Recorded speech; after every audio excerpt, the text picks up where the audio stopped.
सब्जी में नमक जरा कम है। सपना, अरे ओ सपना, कहाँ है तू, जरा नमक तो लाना। जैसे ही सासू माँ की आवाज़ सपना के कानों तक पहुँची, जल्दी से सपना नमक की डिबिया उठा तेज कदम चलाती सासू माँ के कमरे में पहुँच गई। चम्मच से उनकी सब्जी में नमक डाल वापस जाने ही लगी कि सासू माँ बोली, अरे सपना बेटा, तुझे कितनी बार कहा है कि एक डिब्बी में ज़रा सा नमक डाल कर रख दिया कर, ताकि जब भी मुझे ज़रूरत पड़े मैं खुद ही ले लूँगी। बार बार तुझे आवाज़ लगाकर बुलाना मुझे भी अच्छा नहीं लगता, लेकिन तू है कि मेरी सुनती ही नहीं, तपाक से सासू माँ बोली। लेकिन सपना बिना कोई जवाब दिए हल्की सी मुस्कान दिए चली गई। पिछले 7 सालों से उनकी इस आदत से अब बेखबर ना थी सपना। पहले बुरा लगता था उसे कि उसकी बनाई हुई हर सब्जी में सासू माँ की सुई नमक पर आकर अटक जाती थी। कई बार नाराज़गी भी दिखाई सपना ने, परंतु ज़्यादा बोलना उचित नहीं समझा।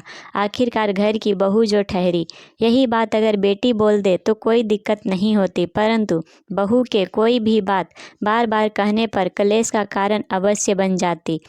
यही सोच सपना ने चुप रहना ही सीख लिया था। अब बेचारी सपना करे तो क्या करे। शादी करवा कर इस घर में आने के बाद ही ससुर जी और पतिदेव द्वारा सख्त हिदायतें दे दी गई थी कि तुम्हारी सासू माँ को ब्लड प्रेशर बढ़ने की शिकायत रहती है, इसलिए इनको कम से कम नमक देना है। तब से बेचारी फंस ही गई। इधर कुआं उधर खाई वाले हालात जो पैदा हो गए थे।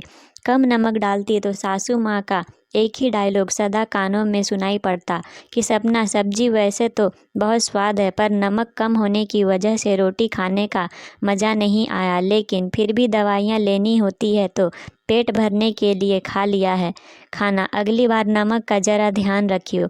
एक दिन तो हद ही हो गई जब सपना ने सासू माँ को खुश करने के लिए सब्जी का नमक थोड़ा तेज कर दिया। बस जी, फिर क्या था, बड़े मज़े से रोटी का स्वाद लेते हुए खाना खाया और शाम तक जी ब्लड प्रेशर बढ़ गया।